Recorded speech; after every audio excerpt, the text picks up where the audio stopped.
Hello and welcome along to Seagull's Player. Tonight marking the 100th competitive Albion game here at the Amex. We thought we were going to ask fans what is their most memorable experience here. So let's go and find some fans. The first game has to be the most memorable experience we've had so far. When the Amex first opened, Brighton versus Doncaster. Fantastic atmosphere, fantastic event, wonderful. And probably the opener at the Amex when we had Doncaster down here. The atmosphere was amazing. Great atmosphere, everyone was behind the team.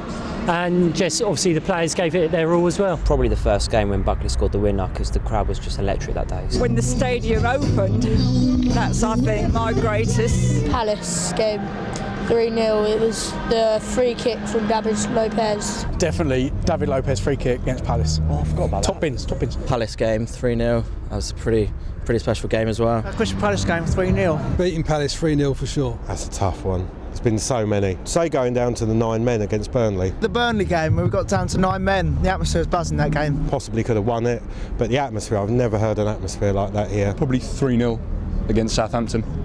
It was my first game as well. I've got to love Joe's first hat-trick at the Amex. That was a good day. Probably when we won against Ipswich. That was amazing. Still pinch yourself 3 or 4 years down the line that it's ours and we get to come here every week, so it's just too many memories. I could be here all night with it. So there you have it, it's almost time for kick-off. Everyone's looking forward to the 100th game here at the Amex. One thing from talking to fans today is there's been so many great memories here, and I'm sure there's going to be many more. So until next time, I shall catch you here on Seagull's Player.